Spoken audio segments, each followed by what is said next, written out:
The funeral wreath had been ordered 3 days before Colonel Ashby died. The florist's receipt was dated Tuesday. The Colonel was found Wednesday morning at the foot of his library stairs. The official verdict was misadventure, a loose stair rod, a dark house, an elderly man who ought to have used a torch. All quite sensible, all quite tidy. The wreath had been ordered by his wife. She said afterwards that she had simply forgotten to cancel a standing seasonal order. No one thought to ask what the order had originally been for. Welcome to Marple Mysteries, where the quietest villages harbour the most carefully constructed lies. Tonight's case takes us to the genteel drawing rooms of Ashmere-on-Wye, where 3 widows share a garden wall, a grief society, and perhaps a secret that only one of them fully understands. This is 3 Widows, 1 Killer. Chapter 1. The Grief Society of Ashmere-on-Wye. The village of Ashmere-on-Wye had developed over several decades a quiet reputation for producing widows. This was not, of course, anything sinister. The men of Ashmere had served in 2 wars, had worked the quarries in the eastern hills, had smoked their pipes through long damp winters, and had, with the patient inevitability of their kind, died at reasonable ages, and been buried in the churchyard of St. Cuthbert's with reasonable ceremony. Their wives had outlived them, as wives so often do, and had gone on making their tea, tending their gardens, and observing the affairs of their neighbours with the particular attentiveness that comes from having very little else left to lose. By the autumn of that year, the 3 widows of Larkspur Lane had become something of a feature of the village. Not a scandal, nothing so interesting as that. A feature in the way that the crooked weather vane on the post office was a feature, or the peculiar purple roses that grew against the south wall of the church. You noticed them, you mentioned them to visitors, and then you moved on.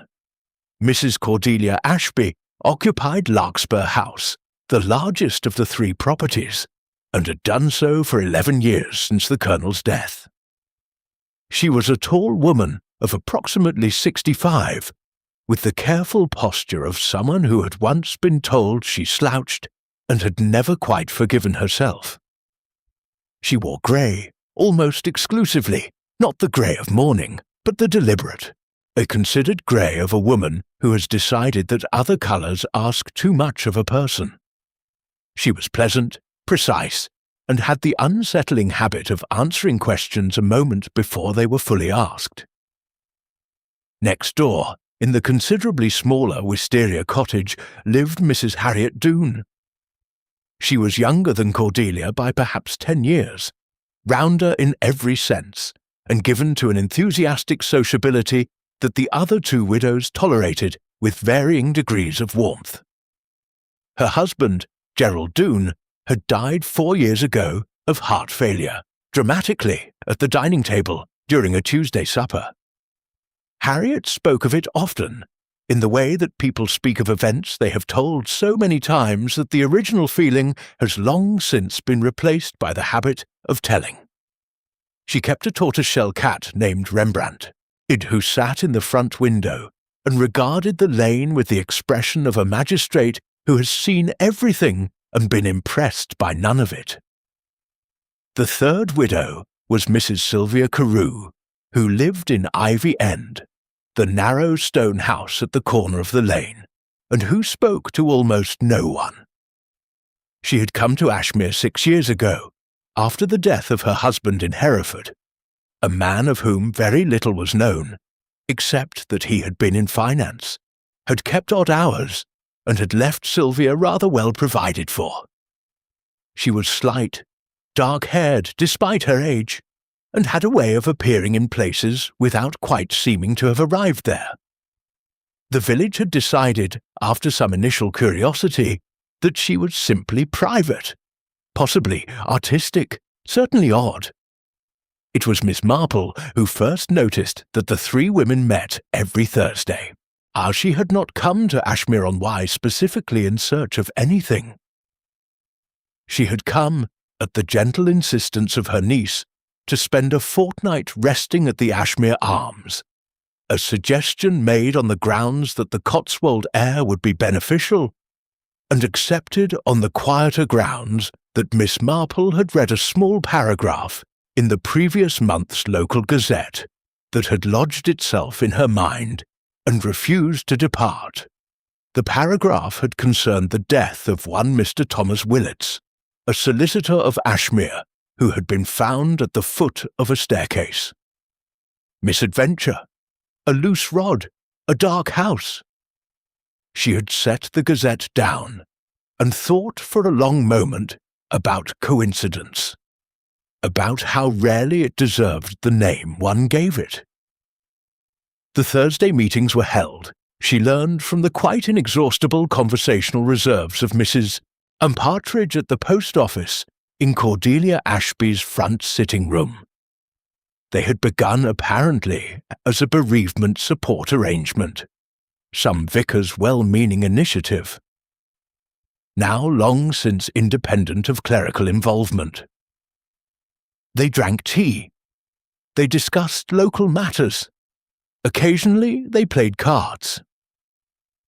"Lovely, really," said Mrs. Partridge, wrapping Miss Marple's biscuits with the elaborate care she brought to all transactions. "Three ladies, all been through the same sort of thing. Natural they'd find comfort in one another." "Quite natural," Miss Marple agreed. She took her biscuits and walked slowly back along Larkspur Lane in the pale October light. Outside Ivy End, a single curtain moved in an upstairs window, though the morning was entirely still. There was no wind to account for it. She noted this without expression, as one notes a name one expects to need again. The wreath, she thought, had been ordered 3 days early. The solicitor had fallen downstairs, and 3 women who had each buried a husband were meeting every Thursday behind a closed door. Somewhere in that arrangement, she felt quite certain, there was something that did not fit. She simply had not yet decided which widow knew it. Chapter 2. The Solicitor's File. Miss Marple had a method, which she would never have described as a method, for learning what a village knew without appearing to ask. It involved, primarily, biscuits. Not the offering of biscuits, though that helped, but the purchasing of them. A woman who buys biscuits in small quantities must return to the shop frequently. A woman who returns frequently becomes, in time, a fixture. And fixtures, unlike visitors, are spoken to honestly. By her 3rd morning in Ashmere-on-Wye, she had already established that Mr. Thomas Willets, the late solicitor, had been a man of particular habits. He had taken his lunch at the Red Lion every weekday at precisely 12:30. He had walked his spaniel along the river path each evening until 7. He had maintained his offices on Church Street for 31 years without a single holiday, and he had, in the final weeks before his death, been seen on 2 separate occasions in deep and apparently uncomfortable conversation with a woman outside his offices. The woman, Mrs. Partridge noted with careful imprecision, had been dark-haired. Miss Marple bought her biscuits, thanked Mrs. Partridge warmly, and went to find the offices of Willets and Associates, and they were easy enough to locate. A narrow Georgian building on Church Street with a freshly painted black door, and a brass plate that had not yet been removed, though the practice itself had been temporarily absorbed by a firm in Cheltenham, pending some internal arrangement. The door was locked, the windows were clean. A small notice read, "Matters of the estate of T.R. Willets, to be directed to Hartley and Cole, Cheltenham." Below this, someone had attached a handwritten addendum in pencil. Keys with Mrs. F. Penn, number 4, Church Mews. Miss Marple read this with interest. Then she went to find Mrs. F. Penn. Mrs. Penn was 81, had been Willets's secretary for 26 of his 31 years in practice, and was currently confined to her sitting room by a sprained ankle and an excess of available time. She received Miss Marple with the barely concealed relief of a woman who has exhausted her television programs and has not yet exhausted her opinions. "He was not careless," she said, almost before Miss Marple had settled into the armchair opposite. "Whatever they say, Thomas Willets was not a careless man. He checked those stairs every Monday morning. Habit, like checking the post. He said a good solicitor checks everything he walks on." "That does seem a particularly thorough habit," Miss Marple observed. 30 years of it?" Mrs. Penn's mouth pressed into a line of compressed certainty. "He checked the stair rods the Monday before. I was there. Solid, he said, every one of them. And he fell on the Thursday. Wednesday night, or very early Thursday. They found him Thursday morning." She paused. "The police said the rod had simply worked loose. Old house, old fittings, these things happen." "They do," Miss Marple agreed, in a tone that committed to nothing. Mrs. Penn looked at her sharply. She had spent 26 years reading the expressions of people who said one thing and meant another, and she recognized the category immediately. "You don't think it was an accident?" "I think," Miss Marple said carefully, "that solid stair rods are rather less inclined to loosen themselves in 3 days than the police may have supposed. But then I'm quite ignorant of building matters." This was received in silence. Then Mrs. Penn said quietly, "He'd been worried. The last month or 6 weeks. Sleeping badly. I could tell from the dark under his eyes when he came in. Distracted. He made 3 errors in correspondence, which I corrected before they went out, and in 30 years I had corrected perhaps 5. He kept a file locked in his lower drawer, which is where he kept nothing. He always said a locked drawer invites curiosity. Open files, open minds, that was his expression. Do you know what was in the file? I do not, and I was too professional to look."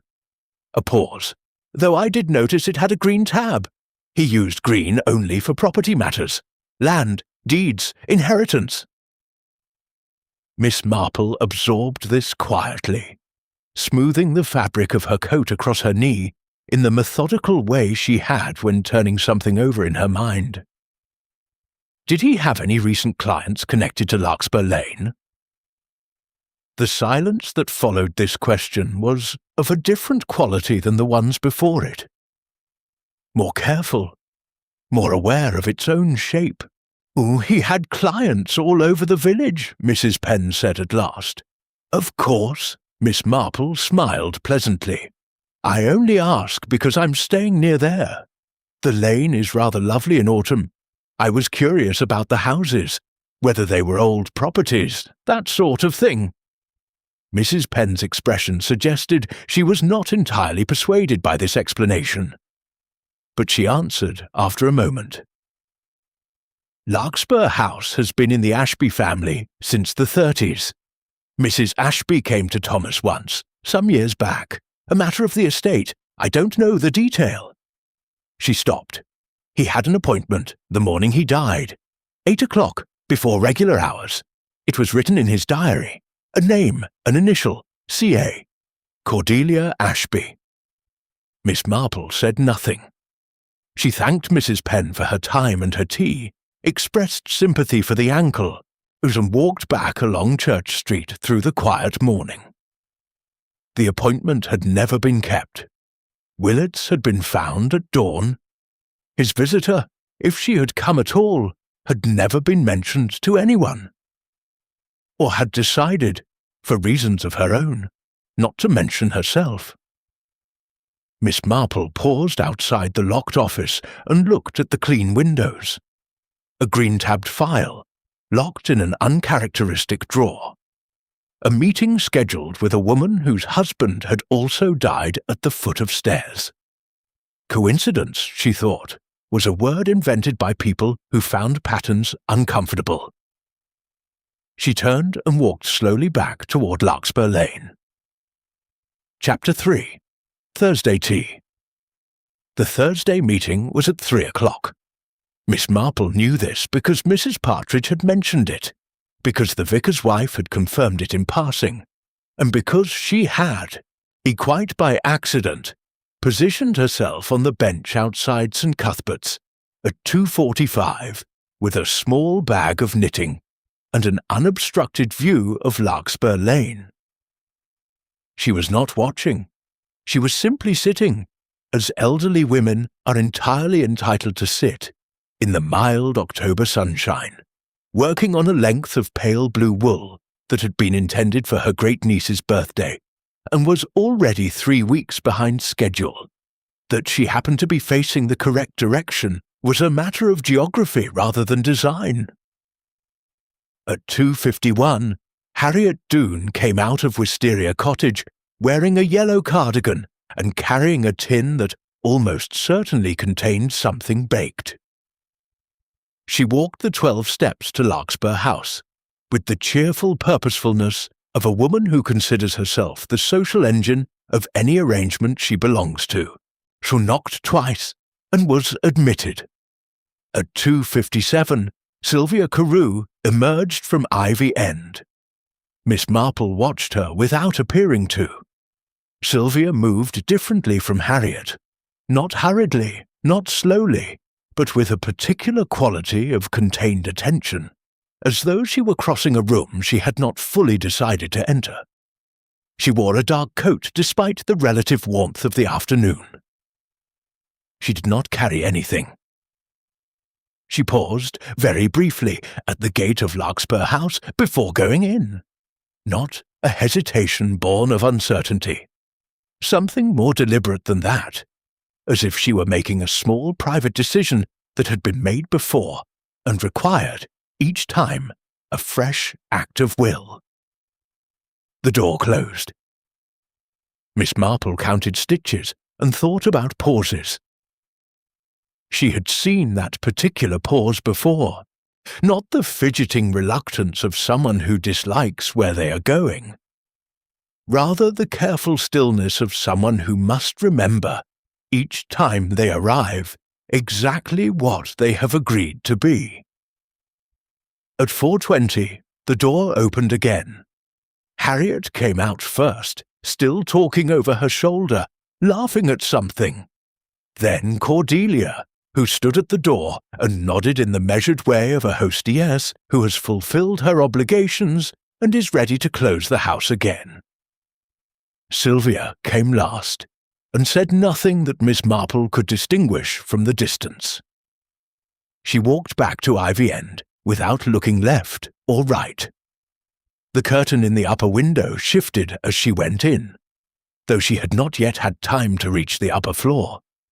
Miss Marple wound her wool slowly around her needle.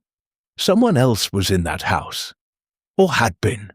She was still considering this when a voice beside her said, "You're the lady from the Arms, aren't you? Miss Marple," they said. She looked up. A young man of perhaps 30 stood on the path, holding a bicycle by the handlebars, with the slightly embarrassed air of someone who has decided to speak and is already partly regretting it. He was fair, angular, with the careful clothing of a person who has thought about looking unremarkable, and achieved it almost entirely. "I am," she said pleasantly. "And you are? David Rowe." He sat down on the far end of the bench without quite being invited, which told her something. "I work at the Cheltenham office, Hartley and Cole. We've taken over Willets's practice for the time being." He glanced toward Larkspur Lane. I saw you coming out of Church Mews this morning, Mrs. Pens. She was kind enough to offer tea, Miss Marple said. She talks, he said, not unkindly, as a statement of professional awareness. She was very fond of Willits. They all were. He was a good man. Something shifted briefly in his expression and was controlled.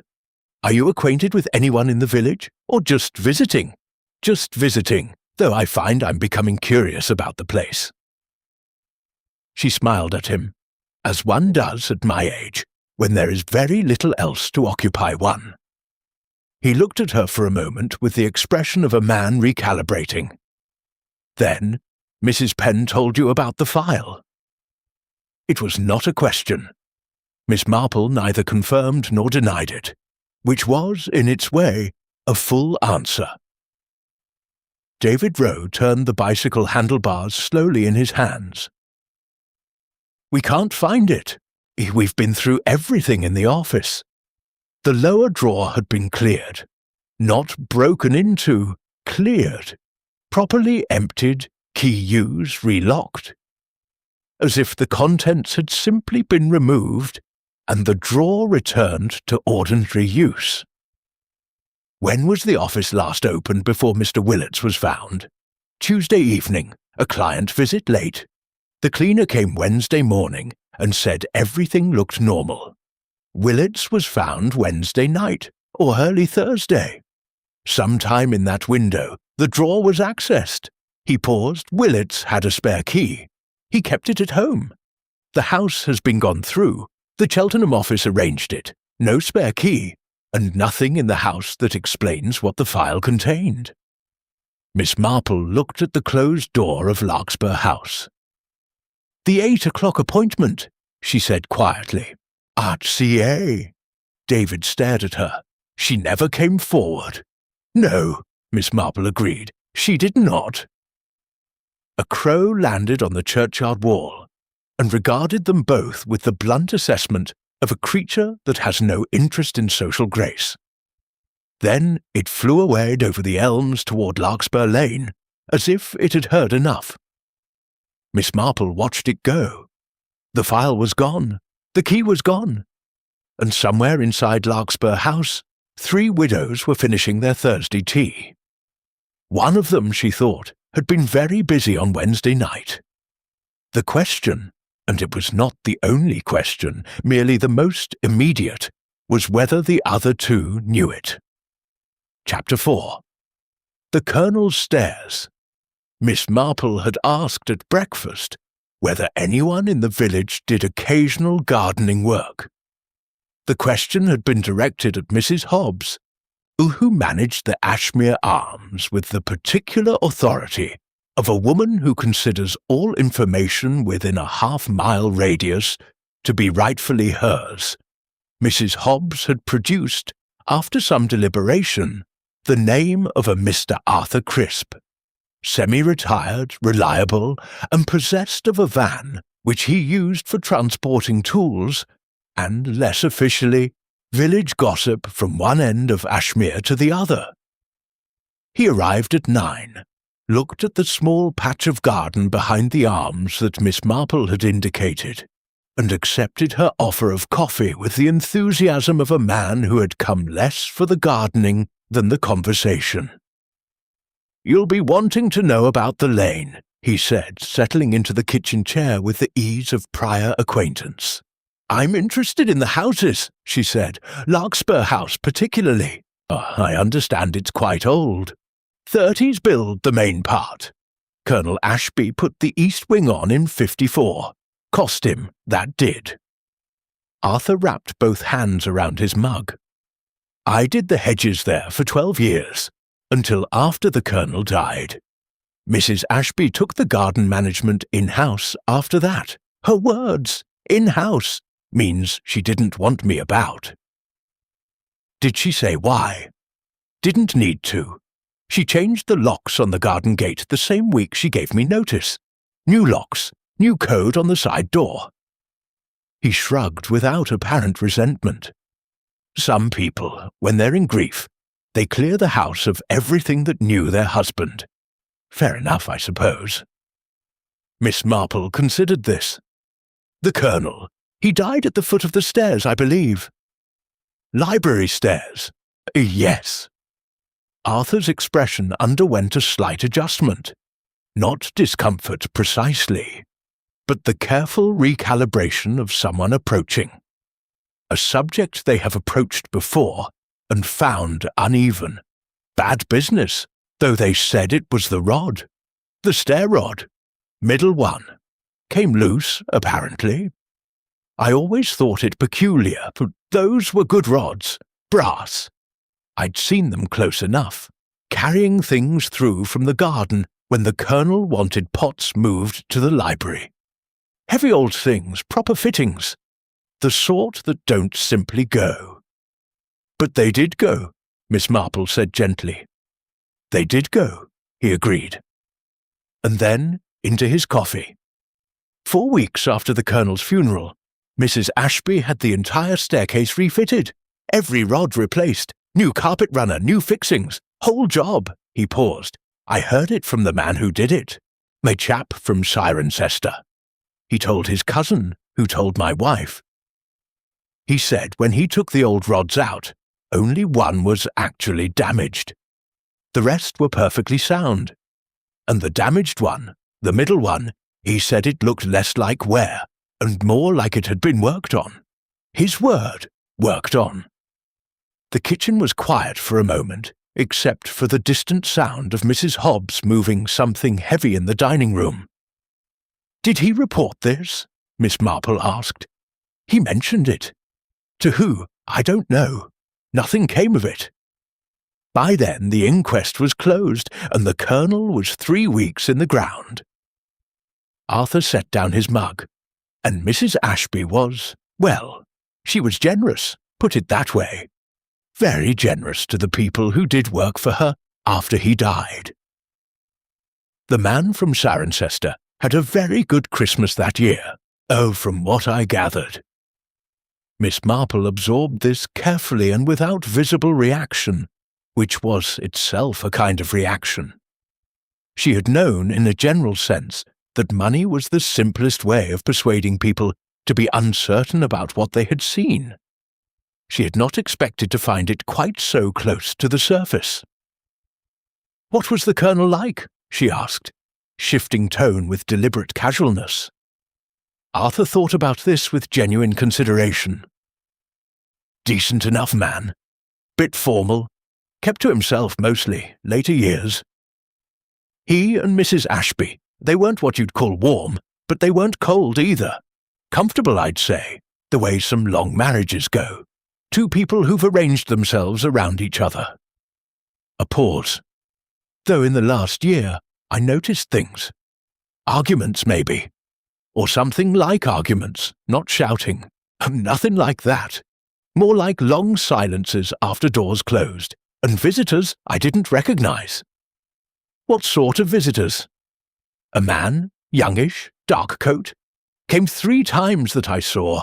Always late afternoon. Always left before the Colonel came home. He met Miss Marple's eyes briefly. I'm not suggesting anything. Of course not, she said. I just noticed. You notice things. 12 years of hedges. After he had gone out to make a creditable effort at the garden, Miss Marple sat for a few minutes with her cooling coffee and arranged what she had. A stair rod that had been worked on. A generous payment for silence. A young man in a dark coat visiting when the Colonel was absent. A new set of locks the week after the funeral.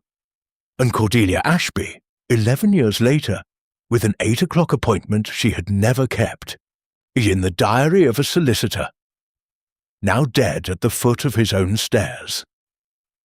2 men, 2 staircases, 1 woman connected to both. It was, she thought, either the most extraordinary coincidence in the county of Gloucestershire, or it was something else entirely. Something that had been working, quietly and patiently, for over a decade. She looked out at the garden, where Arthur was trimming a hedge with unnecessary thoroughness, and thought about patience. about how long a person might maintain a careful arrangement before a solicitor with a green-tabbed file made it suddenly, urgently necessary to act. 11 years was a long time to keep a secret. Not, perhaps, long enough. Chapter 5. The Woman in Ivy End. There are two ways to learn about a person who does not wish to be known. The first is to ask about them directly, which produces careful answers and immediate suspicion. The second is to ask about everything surrounding them, their house, their garden, their post, their habits, and allow the person to assemble themselves gradually from the negative space of other people's observations. Miss Marple had always preferred the second method. It was slower. It was also considerably more accurate. She began with the house.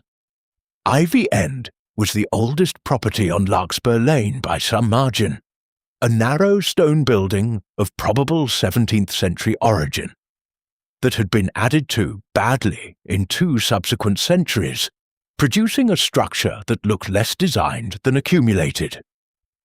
The ivy for which it was named had been removed at some point before Sylvia Carew's arrival, leaving pale ghost marks across the stonework where the stems had gripped. Someone had planted roses along the front wall instead, dark red, almost burgundy, the kind that required attention, and rewarded it with a severity of colour that was handsome but not quite welcoming. Miss Marple learned this from the vicar's wife, Mrs. Ellison, who had called on Sylvia twice in her first year, and been received with perfect courtesy and no particular warmth on either occasion. "She is not unfriendly," Mrs. Ellison said, over a coffee that Miss Marple had manoeuvred herself into being offered. "Just enclosed. She gives you the feeling that every door in the house is open but the one you actually want to go through." "Has she lived here long?" 6 years in January. She came from Hereford after her husband, a Mr. Carew. Finance, I believe, investments of some kind. She mentioned him only once at the second visit. He said he had been unwell for some time before the end. Heart, I assumed, though she never specified. Mrs. Ellison paused. What I did notice, and I mention it only because it struck me as curious, was that she had no photographs. Not a single one. The sitting room was beautifully arranged and she has quite good taste, but nothing personal anywhere. No pictures, no ornaments that seemed to mean anything. Everything looked chosen for appearance rather than memory. "Some people find objects painful," Miss Marple offered. "Yes, though there is a difference between putting things away and never having unpacked them." She refilled the cups with the distracted generosity of a woman still thinking about something else. "She has a visitor occasionally. A man. He doesn't come to the front door. He uses the lane at the back, the one that runs behind the gardens. Old Rennie, who keeps the allotment there, has seen him twice, he told my husband. Youngish, he said, dark coat." Miss Marple set down her cup very quietly. "A young man in a dark coat." The same description Arthur Crisp had offered for the figure he had seen visiting Larkspur House 11 years ago, when the Colonel was still alive. The same figure, or a coincidence so precise as to constitute its own argument. She thanked Mrs. Ellison and walked home along the back lane that connected the allotment path to Church Street, moving slowly and looking at the rear gates of the Larkspur Lane properties as she passed. Cordelia's gate was new, good oak, recently oiled, with a modern latch. Harriet's gate had a pot of late geraniums beside it, improbably cheerful. Sylvia's gate was old iron, all the paint worn through in places, and it had a particular feature that Miss Marple paused to examine without being obvious about it. The hinges had been recently oiled. Not the gate itself, only the hinges. Someone had taken care that this gate opened silently. She was still thinking about this when, turning back onto the lane proper, she nearly walked into Sylvia Carew. The woman was returning from somewhere. She carried a small paper bag from the Cirencester bakery, which meant she had been further than the village centre. Up close, she was older than she appeared from a distance, mid-50s perhaps, with dark eyes that assessed Miss Marple with a speed and thoroughness that was over before it was detectable. "I'm sorry," Miss Marple said with complete authenticity. "I wasn't watching where I was going. Miss Marple, I'm staying at the Arms." "I know," said Sylvia Carew. Her voice was low, measured, with the residue of an accent that had been softened but not quite removed. Northern, originally, beneath the acquired neutrality. "You've been asking about the village?" "I'm afraid I'm dreadfully curious about places," Miss Marple said. "An old habit, quite harmless." Sylvia looked at her for a moment. Not with hostility, with something more considered than that. The look of a chess player examining a move that could mean several different things. "Ashmere is a quiet village," she said at last. "People here are very settled. They don't always welcome curiosity." "Most people say that," Miss Marple agreed pleasantly. "In my experience, they generally mean the opposite. They welcome it enormously. They simply want to control the direction." Something moved in Sylvia's expression. Not quite amusement, but adjacent to it. Then it closed again as quietly as a well-oiled gate. "Good afternoon, Miss Marple," she said, and walked on to Ivy End without looking back. Miss Marple watched her go.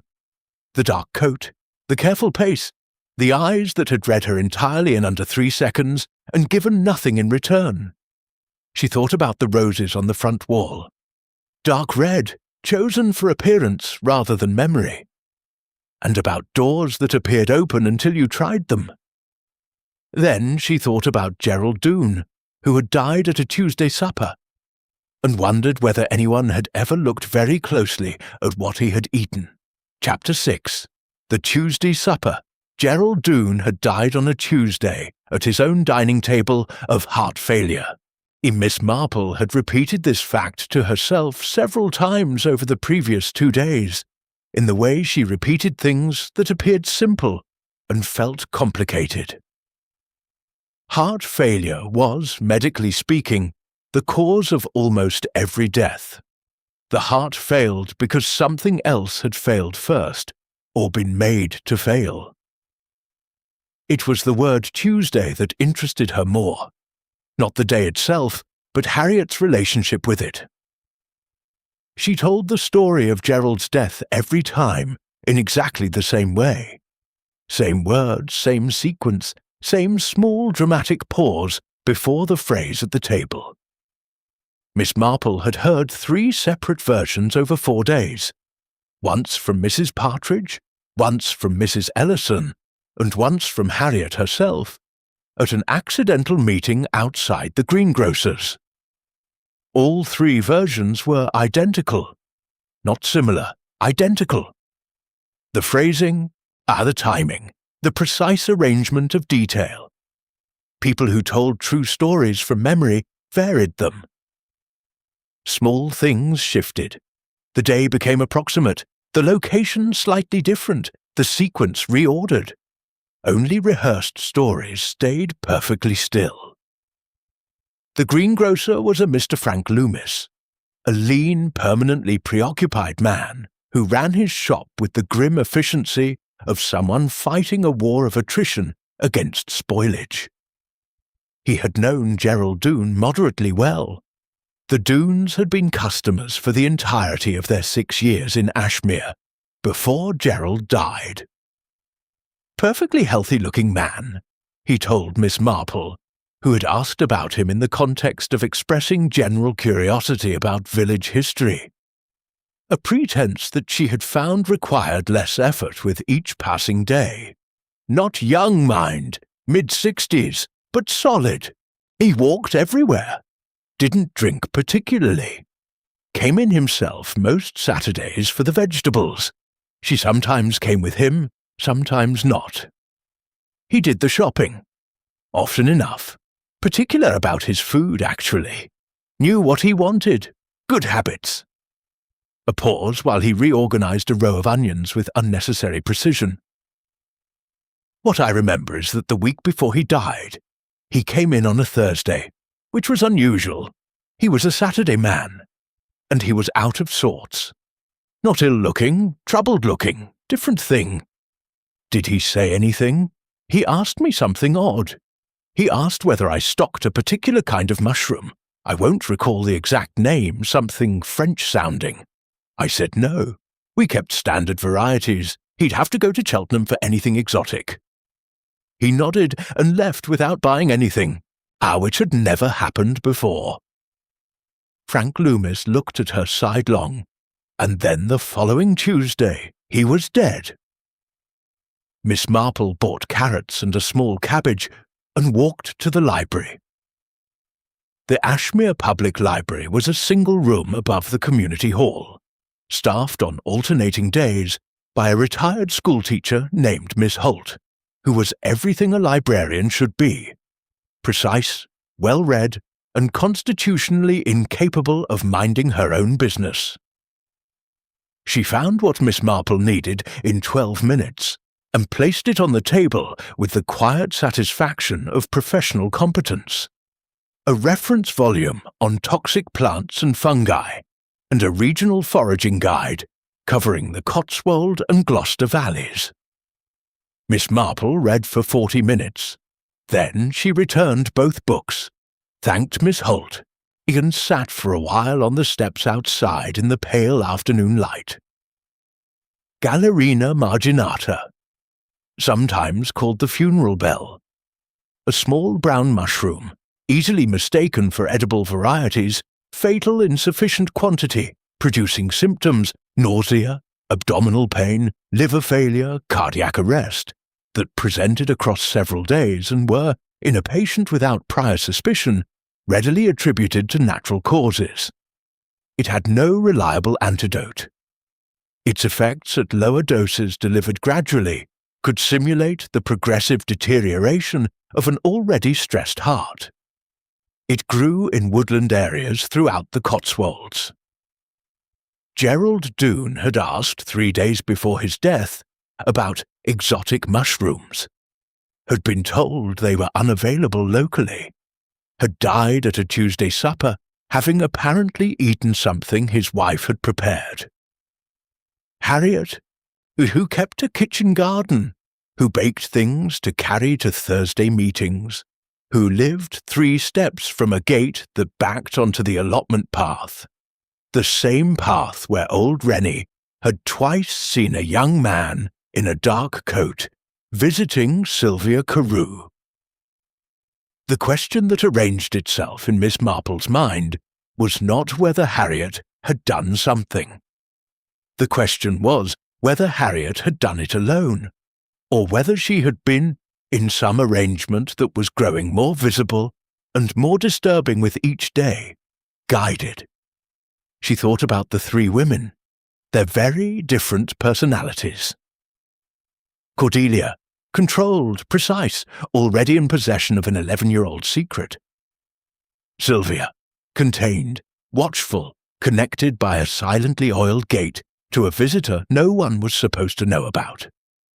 Harriet, warm, voluble, her generous with baking, and Story, apparently the least suspicious of the 3, which was, Miss Marple had long since learned, its own form of information.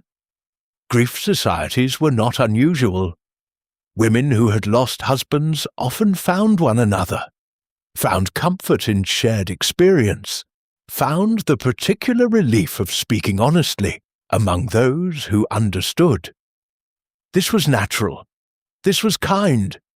But 3 widows, each connected to a man who had died at a convenient moment, each connected to the same dark-coated visitor, each meeting every Thursday in a closed room.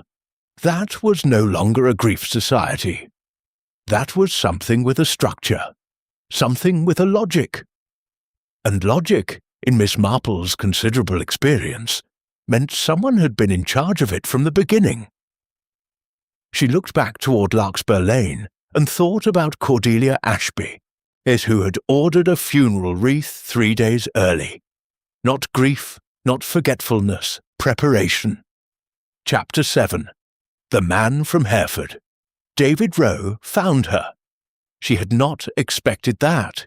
She had expected to find him, had in fact been considering how to arrange another accidental encounter outside Mrs. Penn's cottage, when he appeared at the door of the Ashmere Arms on Friday morning, and asked Mrs. Hobbs whether Miss Marple might be available for a conversation.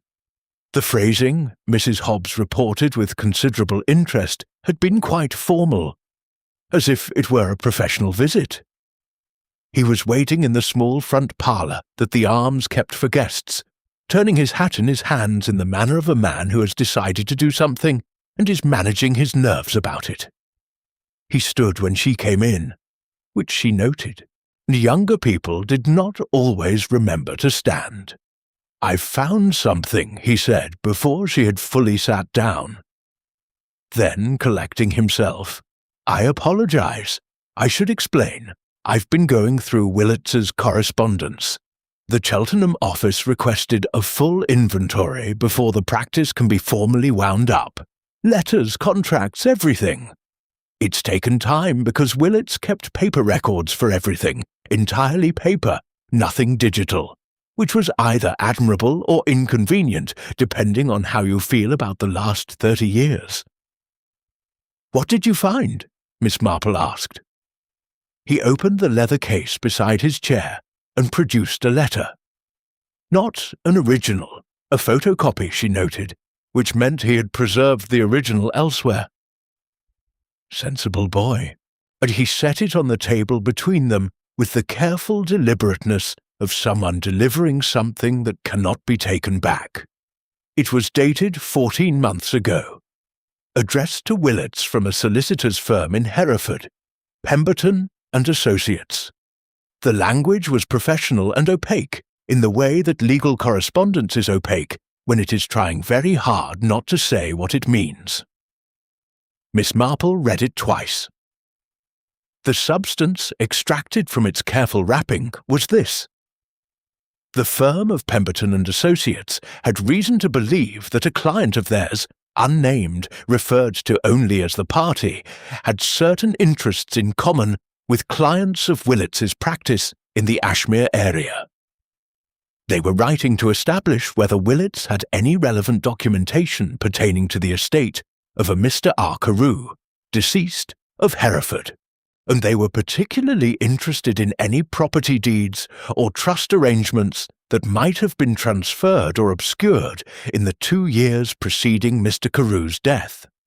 The name struck Miss Marple with the quiet precision of a thing she had been expecting without quite knowing she was expecting it. Carew, Sylvia Carew's husband. "There's more," David said. He produced a second photocopy. "This is Willets's draft reply. He never sent it. At least, there's no record of it being sent. He wrote it and apparently put it in the file with the green tab and locked it away." The draft was shorter. It confirmed cautiously that he did hold documentation relating to property matters in Ashmere involving individuals connected to the late R. Carew estate. It stated that he had concerns of a serious nature regarding the provenance of certain transfers. And it concluded with a sentence that Miss Marple read 3 times. "I must advise that before any formal communication proceeds, I intend to consult with the relevant parties directly, as I believe the matter may have implications beyond the purely civil. Implications beyond the purely civil. The language of a careful man who has discovered something criminal and is not yet certain how to approach it. Who had died before he could approach it at all. The man from Pemberton's," Miss Marple said. "Did you contact them?" "I telephoned yesterday afternoon. David folded his hands. "Mr. Pemberton Sr. is retired. His son handles the practice now. He was cautious. He confirmed they had written to Willits, but said the matter had been resolved internally, and they were no longer pursuing it." A pause.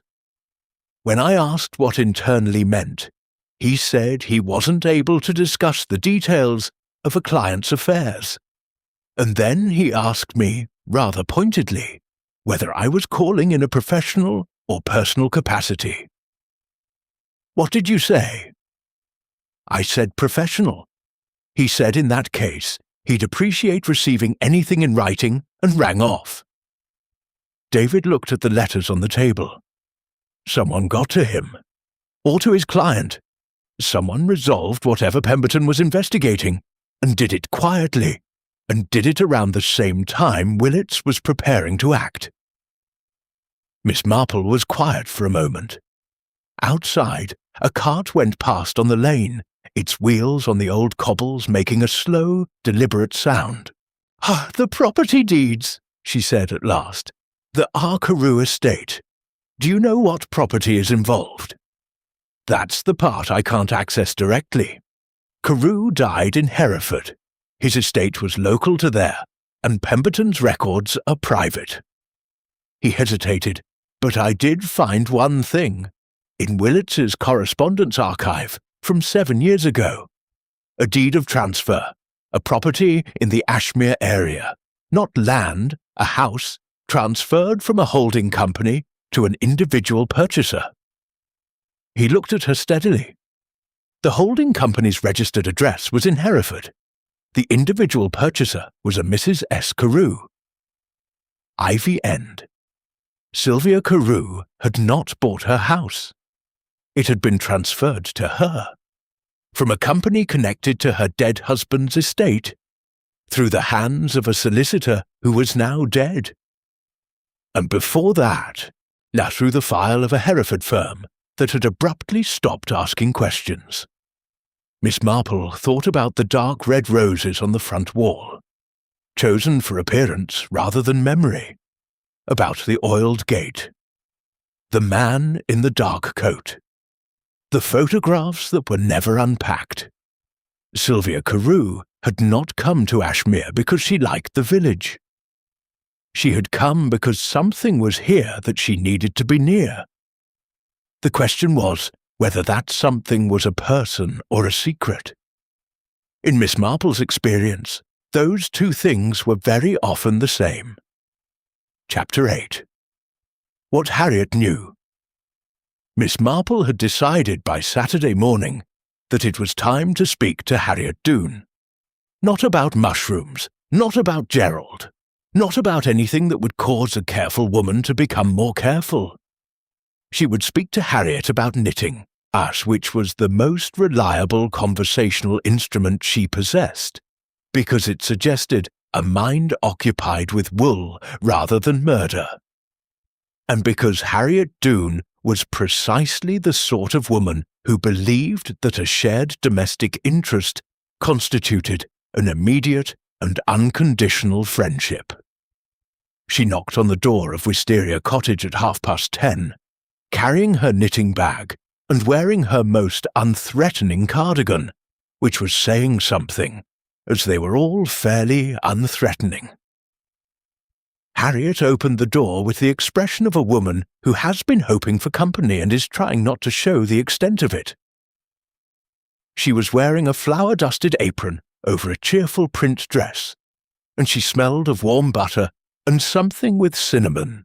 Rembrandt the cat observed Miss Marple from the hallway with the serene contempt of an animal who has learned that visitors are inevitable and has made his peace with it. "Miss Marple, how lovely! I was just making biscuits. Do come in." The interior of Wisteria Cottage was everything its exterior suggested. Warm, slightly cluttered, furnished with the comfortable imprecision of a person who has accumulated belongings over a lifetime without ever imposing an aesthetic upon them. There were photographs everywhere. This, after Sylvia's photographless rooms, struck Miss Marple with particular force. Harriet had photographs on every surface. Gerald at various ages, holidays in places with strong sunlight, a dog that had presumably preceded Rembrandt, children who were probably nieces or nephews, a life assembled and displayed with the transparent honesty of someone who has nothing to hide in the visible layer of things. It was the invisible layer that interested Miss Marple. They sat in the kitchen, which was warm from the oven, and Harriet talked with the fluent generosity that was apparently her natural state, about the village, the coming winter, the inadequacy of the Arms's heating, the curious reclusive tendencies of Sylvia Carew. Miss Marple listened, asked occasional small questions, and watched Harriet's hands. Hands were instructive. Harriet's moved constantly, efficiently, kneading and rolling with the unconscious competence of long practice. They were capable hands, strong for a woman of her size and age. The hands of someone who had cooked seriously for decades. The hands, Miss Marple thought with quiet precision, of someone who would know exactly what went into a dish and exactly what it would do. "You must miss Gerald terribly," she said during a natural pause. Harriet's hands slowed very slightly, then resumed. "Every day," she said, and then, in the same voice, without inflection, "It was very sudden. Heart, I understand. Yes." She pressed the dough flat. "He hadn't been ill. Not that we knew. They said these things can happen without warning. A weakness in the heart that no one detects until it's too late." A pause. "The doctor was very kind." "Which doctor attended?" "Dr. Marsh. He retired the following year, moved to Dorset. We had a new doctor after that."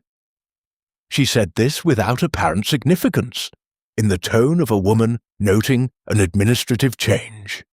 But her hands had stilled completely for the duration of the sentence, and resumed only when she moved to the next subject. "Cordelia was wonderful afterwards. And Sylvia too, though she was less, she shows things differently." "You were friends before Gerald died?" "Oh yes, we three had been meeting for almost a year by then. Cordelia's husband first, then mine, then Sylvia's, though Sylvia's Robert had died before she came to Ashmere, so we never knew him. We simply welcomed her when she arrived." She smiled the warm and practiced smile. It seemed natural. 3 women on the same lane, all managing alone. Miss Marple noted several things simultaneously. The order of the deaths, so casually arranged into a sequence. The natural way Sylvia had been welcomed, as if expected. And the name? Robert. R. Carew. Robert Carew of Hereford, whose estate had been the subject of Pemberton's inquiry. Whose house transfer had brought his widow to Ashmere. Sylvia's husband, Robert, had he been ill long? Something shifted in Harriet's face. So quickly that without practice one would miss it entirely. A flicker of calculation, crossing the warmth like a cloud shadow. Then gone. "I believe so. She doesn't speak of it much. Private, as I say." She lifted a tray and turned to the oven. Her back was to Miss Marple. "She came here to start again. We all understood that." Miss Marple looked around the kitchen, while Harriet's attention was occupied. There was a dresser along the far wall, plates, cups, a row of cookery books, and at the end of the row, wedged between a preserver's guide and a volume on country cooking, a small notebook with a dark blue cover that was not a cookery book. It was too slim, too plain, and it had been pushed too deliberately into the gap to be entirely casual. She looked away before Harriet turned back. They spoke for another 20 minutes about nothing that mattered. Miss Marple admired the biscuits, which were genuinely excellent. She scratched Rembrandt behind the ears, which he received with magnificent indifference. And she left Wisteria Cottage carrying a small paper bag of warm biscuits and one absolutely certain thought. Harriet Doone knew considerably more than she had told anyone. The blue notebook knew it too. The question was not how to obtain it. The question was whether, if she did, it would confirm what she suspected, or reveal something worse. In her experience, it was nearly always something worse. See Chapter 9, The Notebook. She did not take the notebook. This required more restraint than it might appear, because Miss Marple was not, despite her general appearance of mild passivity, a woman who hesitated when action was called for. She had, over a long life, picked locks she had no business picking, read letters she had not been invited to read, and on one memorable occasion in St. Mary Mead, removed an entire ledger from a solicitor's unlocked filing cabinet and replaced it before anyone noticed. She was not sentimental about property when property stood between her and a murderer. But the notebook in Harriet's kitchen was too visible. Placed too precisely in that gap, at that angle, in a room where everything else was the natural accumulation of a lived life, it was the one thing in Wisteria Cottage that felt arranged rather than merely present. Which meant either Harriet had put it there carelessly, which was not consistent with a woman whose biscuits were architecturally precise, or she had put it there deliberately. And deliberate placement had two possible meanings. One, it was bait. Two, it was a message intended for someone who already knew what to look for. Miss Marple walked back to the Arms and sat with her knitting, and thought about which of those possibilities frightened her more. After some consideration, she decided they were equally alarming for different reasons and moved on. She spent the afternoon being methodical. David Rowe had given her his Cheltenham telephone number on the back of a business card. She used the Armses' telephone at 3 o'clock when Mrs. and Hobbs was occupied with the afternoon delivery, and asked him to check one specific thing in the Willits archive. Whether there was any correspondence related to a Dr. Marsh, formerly of Ashmere, now of Dorset. The doctor who had attended Gerald Doone's death and conveniently retired the following year. David called back at 4:45. His voice had the particular quality of controlled surprise that people develop when they have found exactly what they feared finding. There was a letter, dated 8 months ago. Willits to Dr. Marsh, marked private and personal, asking whether the doctor retained any records from his Ashmere practice, specifically regarding the case of Mr. Gerald Doone, deceased. The reply, also in the archive, also never apparently acted upon, was brief. Dr. Eddie Marsh wrote that all patient records had been properly transferred to the incoming practice upon his retirement. He added, in a final paragraph that Willits had underlined in pencil, that he had occasionally thought about the Doone case in subsequent years, and that if Mr. Willits had specific concerns, he might find it worthwhile to inquire about the gastric analysis recorded at the time of the post-mortem. The post-mortem. Miss Marple had not known there had been one. Heart failure in a man of 65, however sudden, did not automatically require a post-mortem. For one to have been conducted meant someone had requested it. Either the family, which meant Harriet, or the attending physician, which meant Dr. Marsh himself had entertained doubts. She thanked David and set down the telephone. If a gastric analysis had been conducted, and Gerald Doone's death had still been ruled natural causes, one of two things had happened. Either the analysis had found nothing, which was possible if the method used had been sufficiently subtle and sufficiently degraded by the time of examination. Or the analysis had found something, and that something had not reached a conclusion, and the record had been quietly transferred and buried in the incoming practices files, where no one who might act on it would think to look. She needed those files. She did not have access to those files. She sat with this problem for some time, and was still sitting with it, when at 6:15, a knock came at her room door. She opened it to find not Mrs. Hobbs with the evening menu, but Sylvia Carew. She was wearing the dark coat again, but she looked entirely composed, which, Miss Marple had learned, was not the same thing as being entirely calm. She held nothing in her hands. She said nothing immediately, which was its own kind of eloquence. Miss Marple stepped back. "Do come in!" Sylvia entered and stood in the centre of the small room, with the careful positioning of a woman who has chosen not to sit, because sitting implies a longer stay than she intends. She looked at Miss Marple for a moment with those rapid assessing eyes, and then she said, "You spoke to Harriet yesterday." "I did. She makes excellent biscuits. She also talks." "Yes," Miss Marple agreed, though perhaps not always about the things she knows most. Something changed in Sylvia's expression. Not surprise. Sylvia was not, Miss Marple suspected, a woman who was easily surprised. Something more like a recalibration. A quiet acknowledgement that the conversation she had prepared for was not the one she was going to have. "Why are you here?" Sylvia asked, not aggressively, with the directness of someone who has decided that indirectness is no longer a useful instrument.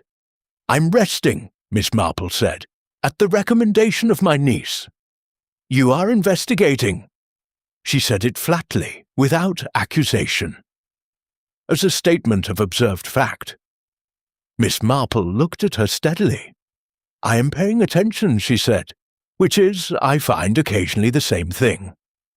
A pause. "As are you, I think, though perhaps to different questions." Sylvia was very still for a moment. Then she said quietly, "There is a man.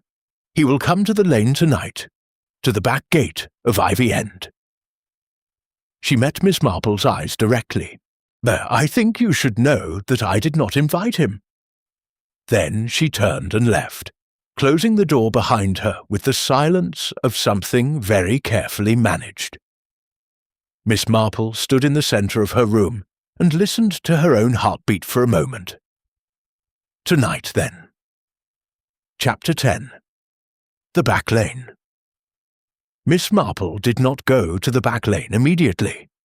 She ate her supper first, a bowl of vegetable soup and 2 slices of bread that Mrs. Hobbs produced with the mechanical reliability of a woman who considers hot food a moral position.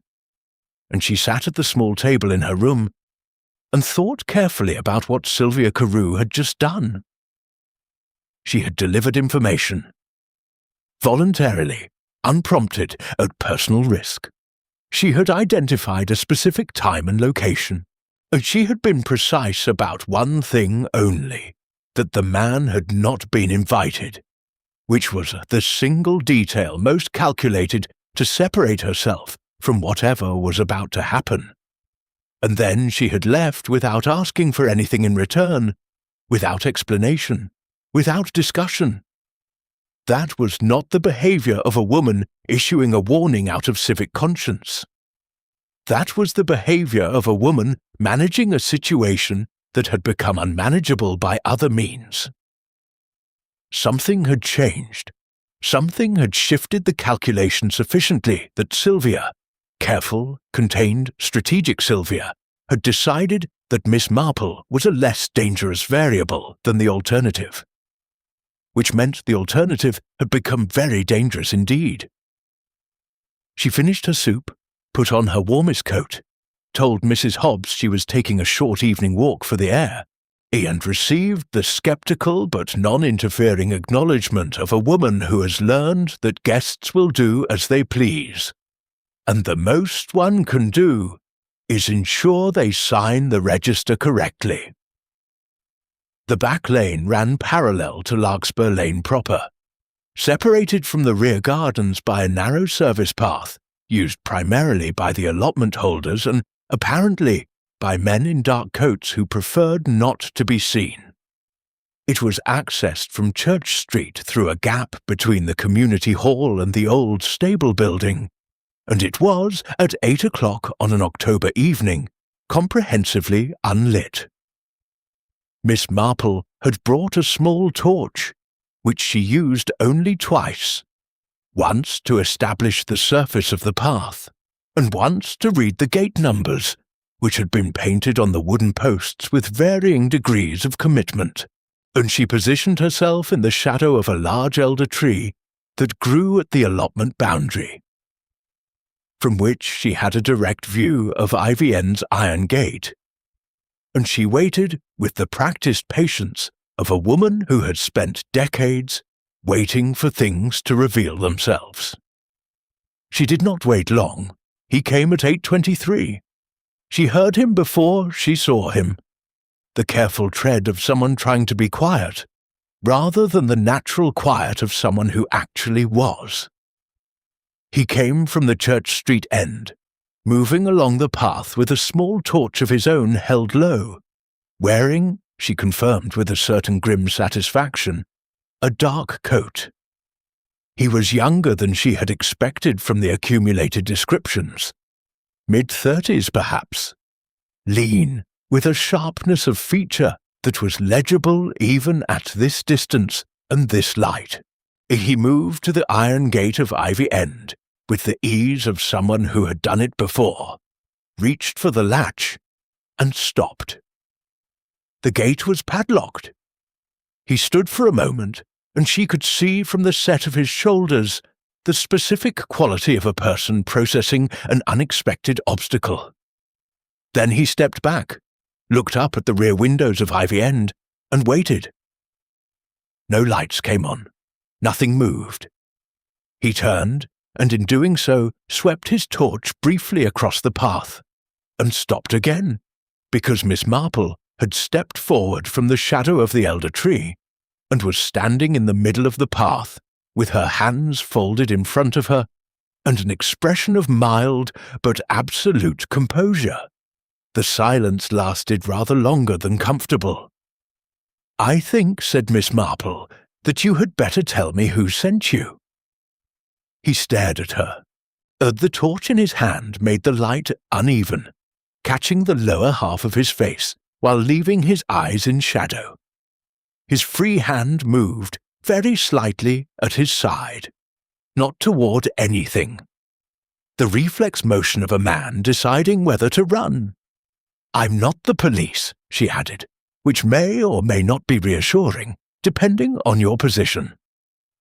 He exhaled her. A long breath, controlled at the end.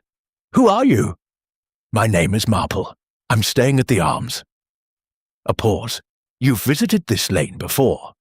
And before this lane, 11 years ago, you visited Larkspur House when the Colonel was alive. And more recently, I believe, you visited Larkspur House again.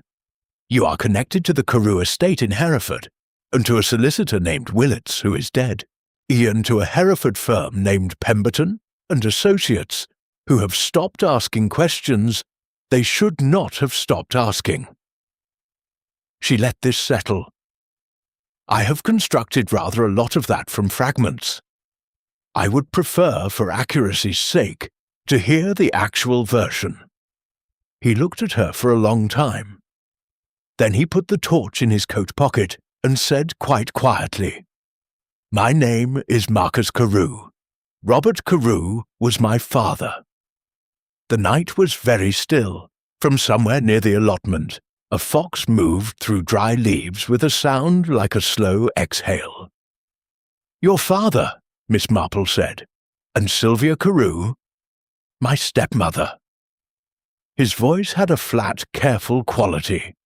The voice of someone who has organized their feelings about a thing into a format that can be discussed without damage. She married my father 18 months before he died. She was the sole beneficiary of his estate. He looked at the padlocked gate. And 2 months after he died, this property appeared in her name, a house she could not have afforded. In a village she had no reason to choose. Unless someone was already here, Miss Marple said. He looked at her. Yes, someone who had been in Hereford, who knew your father, who knew Sylvia. A pause. Who had perhaps introduced them? Marcus Carew said nothing. But the silence was an answer of its own. Chapter 11. The arrangement they walked. It was Miss Marple's suggestion.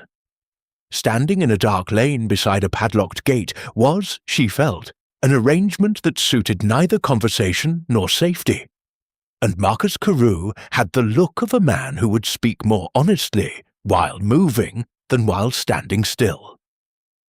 Some people were like that, and the act of walking gave the mind permission to go somewhere it would not otherwise go. They went to Church Street, which was quiet at this hour, and then along the river path, where the water made enough sound to cover a conversation without effort. Marcus walked with his hands in his coat pockets and his eyes on the path, and Miss Marple walked beside him with her torch and her patience. And after a short while, he began.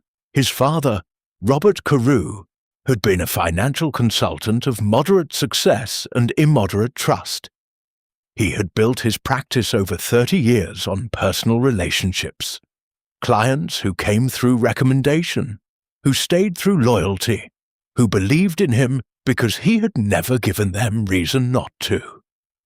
He was not a sophisticated man in the ways that mattered for self-protection, but he was good at his work and poor at suspicion, which is a combination that attracts a particular kind of attention.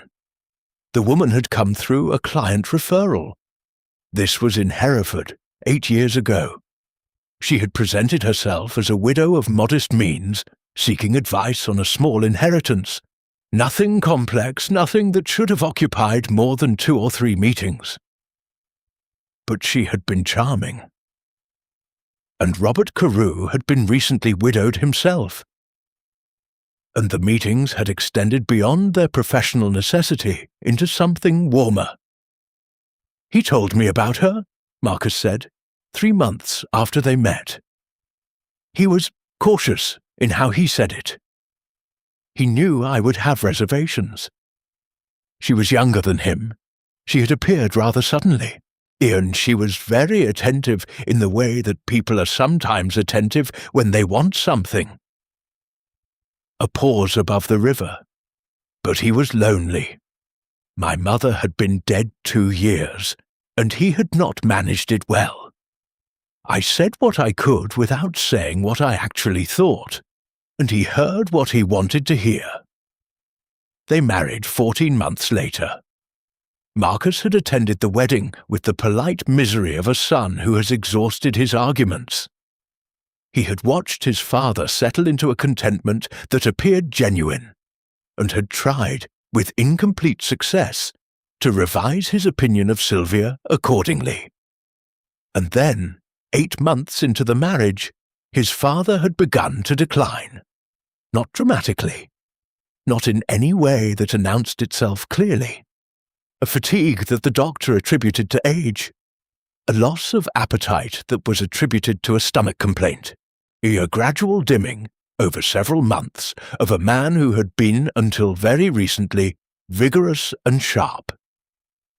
Robert Carew died in March, 19 months after the wedding.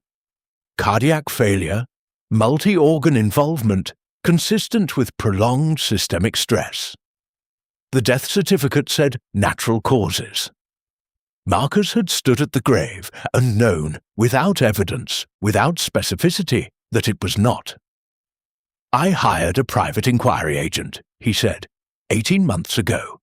He traced the client referral that had originally brought Sylvia to my father. The referring client, a Mr. Hargreaves, had been recommended to my father's practice by a third party some years before. He stopped walking.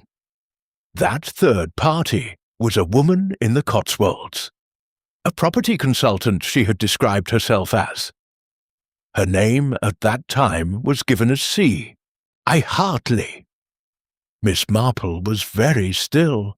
Hartley, she said, later Ashby. She had married the Colonel by then and changed her name, but the correspondence was traceable, once you knew what to look for. His voice remained flat and controlled, but beneath it was something that had been carrying its own weight for a very long time. She had constructed a chain, a referral chain, each link apparently innocent, connecting Sylvia to my father's practice, connecting them personally, constructing the conditions for the marriage, and then, presumably, waiting for the estate.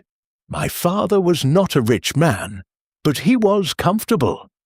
The house in Hereford, his practice, his investments, it came to a respectable amount. It went entirely to Sylvia. There was no provision for me.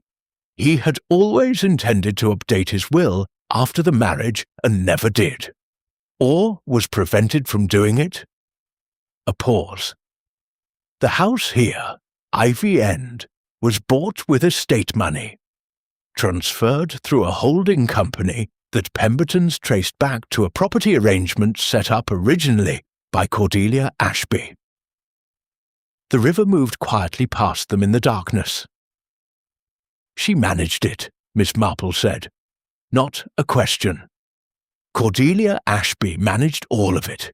She found Sylvia, I believe, or Sylvia found her, and they reached an agreement. She constructed the introduction to my father. She provided the house. She brought Sylvia here, into her lane, into her Thursday meetings, into the respectable cover of a grief society. His jaw tightened. 2 dead husbands here already. A third in Hereford. And Willets, who was preparing to expose it, dead at the foot of his stairs. And Harriet, Miss Marple said carefully. The silence that followed had a different texture than the others. Harriet, Marcus said at last, I think knew what Cordelia was. I think she was told enough to ensure her silence, and given enough to ensure her cooperation. He looked back toward the dark outline of the village. But whether she acted herself, or was acted upon, I cannot tell you. Miss Marple thought about the notebook with the dark blue cover, pressed too deliberately into its gap. About rehearsed stories that never varied. About capable hands that knew what went into a dish. I can, she said quietly. She turned back toward the village with the decision already forming. Tomorrow was Thursday, and there would be one more meeting in the closed room at Larkspur House, and this time Miss Marple intended to attend. Chapter 12. The Thursday Gathering. She arrived at Larkspur House at 2:45, not at the front door, at the back gate, the new oak gate with its modern latch that Arthur Crisp had mentioned, the one Cordelia had fitted the week after the Colonel's funeral. Miss Marple had obtained the combination from David Rowe, who had obtained it from Mrs. Penn, who had been given it years ago for emergencies, and had never been asked to return it, because careful people occasionally forget that the people they overlook are paying attention. The gate opened without sound. The garden was immaculate, clipped, ordered, maintained with the exacting control of a woman who extended her precision outward into every surface she owned. Miss Marple crossed it quietly and tried the garden door. Unlocked, as she had expected. Cordelia would not have anticipated an approach from this direction.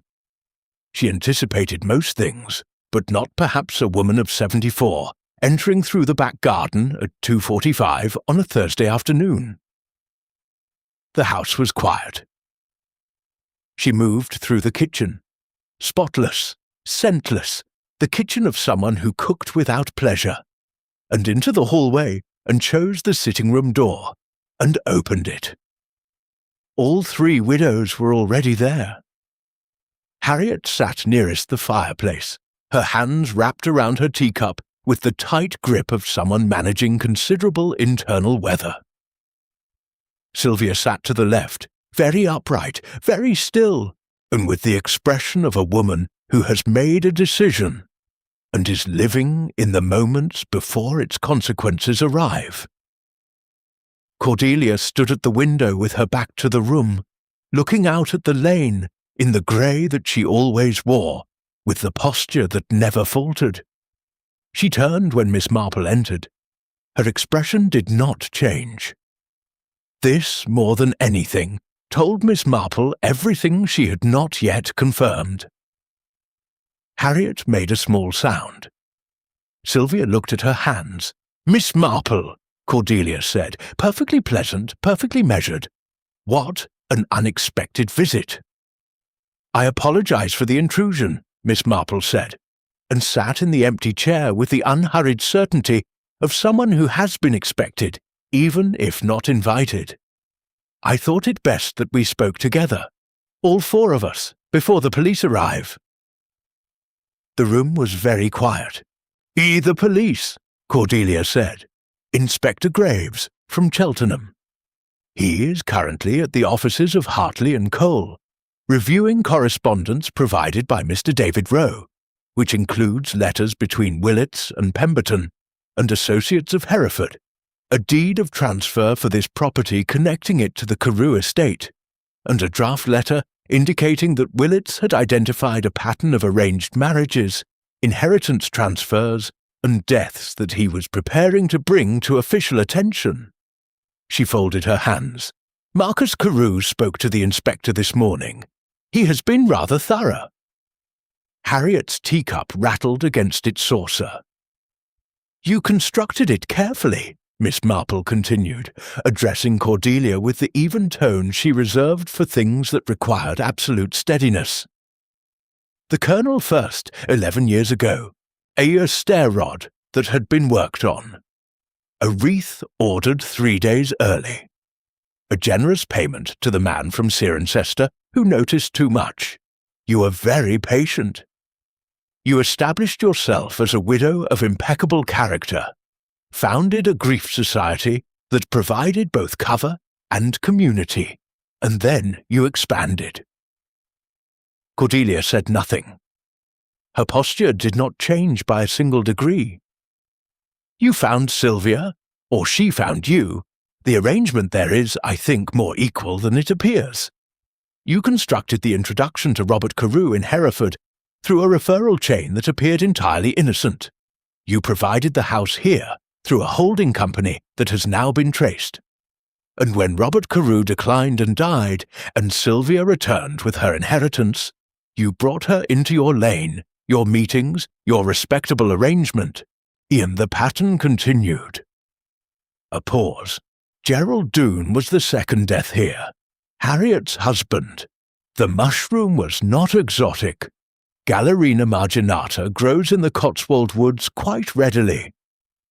The post-mortem gastric analysis recorded a compound consistent with amatoxin, which the incoming practice received and filed without understanding what it meant. I believe you understood exactly what it meant and ensured it went no further." Harriet was crying now, silently, with the contained misery of someone who has been crying internally for 4 years, and has finally allowed a small amount of it outward expression. "Harriet did not act alone," Miss Marple said more gently. "She was shown what to do, and given reasons she may have found persuasive, and frightened sufficiently to maintain silence afterwards. The notebook in her kitchen contains, I believe, instructions she was given and could not bring herself to destroy, because destroying it felt more incriminating than keeping it. She looked at Harriet directly. "That is correct, I think." Harriet nodded, once, without looking up. "Willits discovered the pattern 14 months ago," Miss Marple continued. "He had been quietly gathering documentation. He arranged to meet you, Cordelia, the 8 o'clock appointment he did not live to keep. You accessed his office in the hours before dawn with a key obtained earlier. You removed the file, and then you ensured that Willits, like the men before him, fell at the foot of a staircase." The silence in the room had its own weight now. Cordelia turned back to the window. When she spoke, her voice was entirely composed. "You have no witness to any of it. I have Marcus Carew, our David Rowe, Mrs. Penn, Dr. Marsh's letter, the gastric analysis record, the deed of transfer, the referral chain, and a notebook." Miss Marple paused. "And I have Sylvia, who padlocked her gate last night to tell a young man she is no longer conducting this arrangement on your terms." Sylvia looked up for the first time. Her expression was not quite guilt. More the complicated relief of someone stepping out of a role they had maintained beyond its tolerable limit. The front doorbell rang. Inspector Graves was punctual. Miss Marple had rather expected he would be. She remained in her chair while the door was answered, while voices entered the hallway, while Cordelia Ashby turned from the window with perfect composure, and faced whatever was coming with the rigid stillness of a woman who has always believed that bearing was everything. It was not, Miss Marple reflected, watching her. It was merely the last thing to go. Outside, the October light lay pale and even across Larkspur Lane. 3 houses, 3 gates, 3 gardens. A lane that had appeared, to all reasonable observation, entirely quiet. She picked up her knitting from her bag and waited for the room to empty, and thought that the most dangerous arrangements were always the ones that looked most like ordinary life. Thank you for listening to 3 Widows, 1 Killer, a Marple Mysteries original. If you enjoyed this mystery, please subscribe and leave a comment below with your favourite suspect. New mysteries every week.